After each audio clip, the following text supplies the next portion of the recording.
We're going to talk about projection today. What's projection?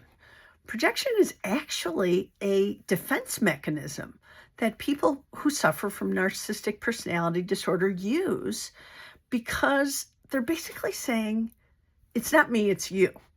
And so a lot of times, when you confront them with something, especially if you're going to call them out or call out their bad behavior, the most common example is if you say to your narcissist, you're cheating. I know you're cheating. I have all this evidence. You're a cheater.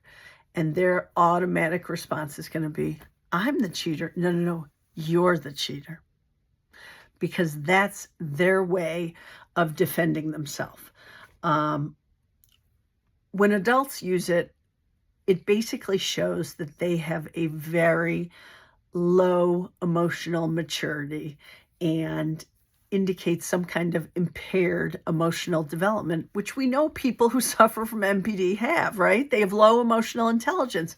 They never progressed past that 6, 7, 8-year-old mindset. And so as a result of that, I like to call this it's like a playground defense. I can't even remember what that is. Rubber and glue, whatever sticks to you and bounces off me. I don't know, whatever it is. I'm doing it wrong, but you know what I'm saying. They are always locked into that playground mentality.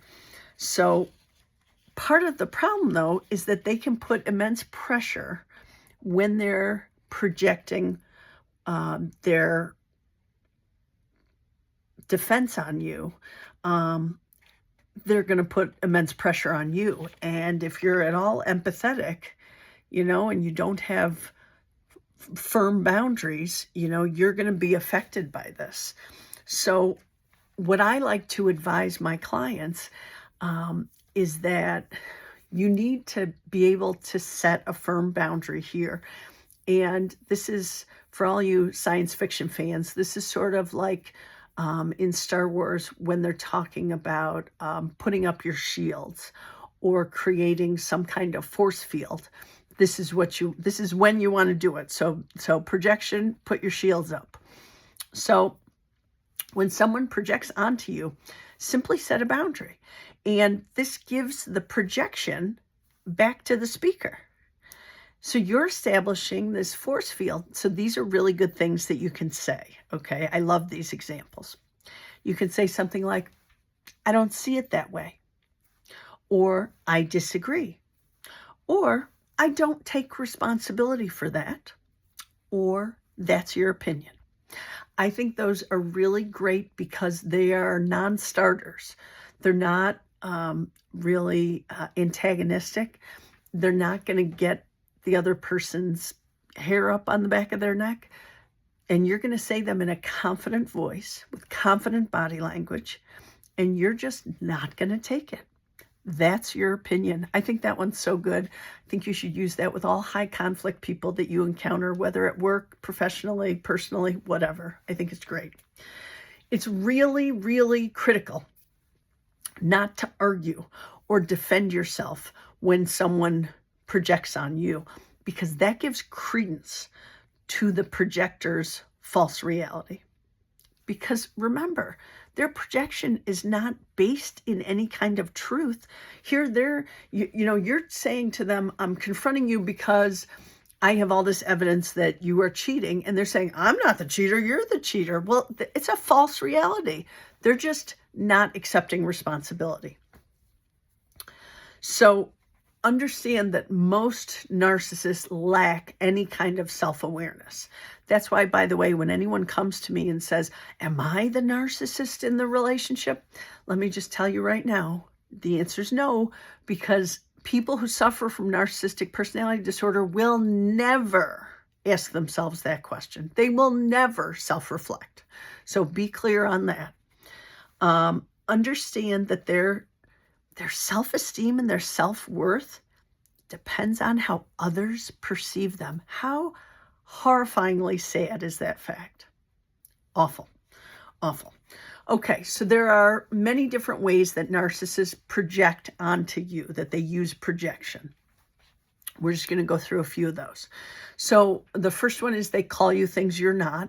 So this is basically, you're cheating on me. No, you're the cheater. That's the classic example. Also, this is bizarre, and this is a weird form of projection, but in their eyes, they're entitled to all of your resources. So your money, time, energy, contacts. I got to tell you, that's a funny thing. I never thought about that. My father was using my mother's connections long after she had passed away, and these people were friends with her, and she was no longer around, and they were not friends of his, and he was still trying to force them to do things for his benefit. Awful, awful. Another way narcissists use projection on you is grandiosity, mimicking, and exaggeration. So what do I mean by that? Well, don't forget, narcissists think they're very special. They're always VIPs, very important people all the time. So they believe they deserve exceptional treatment, or they're justified in hurting other people. They have grandiose goals, and they exaggerate their achievements to appear more impressive and more superior. They often feel a need to compete with others since they are factually not that special, and terribly insecure on top of it. They will pretend to lie, hurt, or exploit others, or do whatever else they deem necessary for personal gain. As a result, they may take on other people's character traits and achievements. This is meant to destroy the credibility of all their victims while appearing to be more competent themselves. Awful. Don't forget, they're liars, so they're going to lie about whatever they need to do.